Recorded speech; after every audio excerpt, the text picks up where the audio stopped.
Amazing dogs in history. Number 5. Sergeant Stubby. Chips wasn't the solitary popular war canine. Universal War I's most enlivened canine was an unassumingly charming little Boston Bull Terrier named Stubby. He didn't actually pursue military assistance. The homeless canine was discovered sticking around the Yale University grounds, where infantry troops were preparing, and the men favored him. At the point when they transported out to France for the fight to come, the men snuck Stubby onto their boat. Albeit a leader was furious to find the hairy stowaway, Stubby was permitted to remain after graciously saluting. He partook in 17 fights more than 8 months, down and dirty, and even caught a German government operative. Thickset endured numerous wounds, including projectile injuries to the legs and chest, and persevered through a mustard gas assault, later making the officers make him a unique doggy gas veil. However, he got back a saint. Presently known as Sergeant Stubby, he drove numerous triumph marches, met 3 U.S. presidents, was granted numerous awards, and even turned into the mascot of Georgetown University. At the point when he passed on, he was regarded with a half-page eulogy in the New York Times. His protected remaining parts can be seen at the Smithsonian Institution's Museum of American History. Number 4. Oni, the post office dog. Discussing canines in the Smithsonian, another darling stuffed canine can be found at the National Postal Museum. Like Stubby, Oni was a cordial lost canine who turned into a renowned mascot. In spite of the fact that films portray canines and postal carriers as regular adversaries, Oni demonstrated that is not generally the situation. Regardless of whether it was the rich smell of the calfskin or the wonderful surface, Oni cherished mailbags and chased after them, at whatever point he could. To begin with, he followed mailbags onto postal carts. At that point, he began boarding mail trains. Oni's railroad ventures took him everywhere on the nation. At that point, the world. He steadfastly ensured his cherished mail packs on trains and steamboats to Europe and Asia. As opposed to with respect to him an annoyance, mailmen thought of him as a four-leaf clover. Despite the fact that mail prepares regularly endured crashes, Oni's excursions consistently showed up securely. Before long, mail assistants began sticking decorations to Oni's collar to check each new area he visited. At the point when they ran out of room on the collar, he graduated to wearing a little vest. One author who met the canine said of his awards, "When he runs along, they're wilderness like the chimes on a garbage cart." Although Oni was tragically shot in Toledo because of trouble making, affectionate postal workers collected the cash to have him safeguarded through taxidermy. You can visit Oni and 372 of his awards in Washington, D.C. Number 3. Presidential dogs.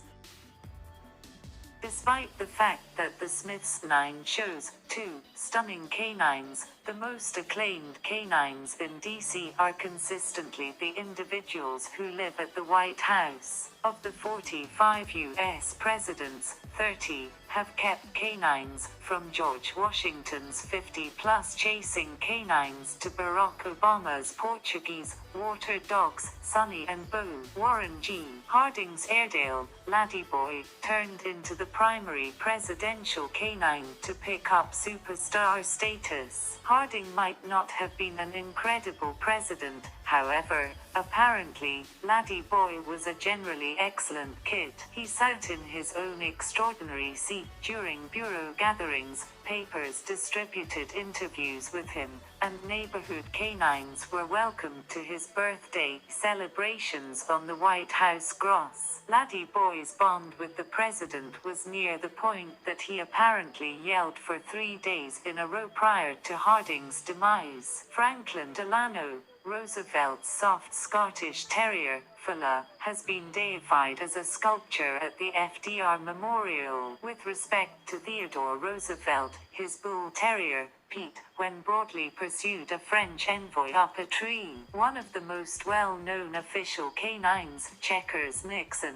never at any point lived in the White House. A while ago, when Nixon was a U.S. representative, he was blamed for taking unseemly blessings, among other dishonest allegations. In his popular Checkers discourse, Nixon said that regardless, he was keeping one mission blessing, a Cocker Spaniel pup named Checkers that his little girls adored. George H.W. Shrub's canine, Millie, was well known for another explanation. She was the main first dog to express a New York Times bestseller. Millie's book, as dictated to Barbara Bush, gave a dog's eye perspective on the White House. There's even a canine park named for Millie Bush in Houston. Another Bush family canine, as of late circulated around the web when an old update from the president became known, cautioning staff members not to take care of their overweight pooch, Ranger W.H.T. Eisenhower's Weimaraner, Heidi,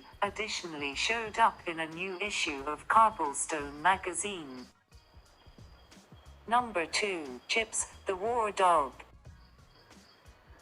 One of the most improved troopers of World War II was a mutt named Chips. When a conventional pet, his proprietor gave him to the war exertion to be prepared as a guard canine. During his profession, he ventured to the far corners of the planet, going with officers in Germany, Italy, France, and even Africa. His most stunning achievements happened during the attack of Sicily, at the point when 4 heavy weapons specialists in a shelter, called a pillbox, caught Chips and his controller, the bold canine, left his overseer's side and assaulted the heavy weapons specialists. Despite the fact that he was harmed all the while, the 4 warriors gave up and Chips proceeded to help take 10 additional detainees sometime thereafter. He was granted the Purple Heart, Distinguished Service Cross, and Silver Star despite the fact that the Army took those honors back, guaranteeing it was against strategy to improve a creature. After the war, Chips got back to his adored proprietor. Chips' story was even made into a Disney film. Number 1. Dogs in Space.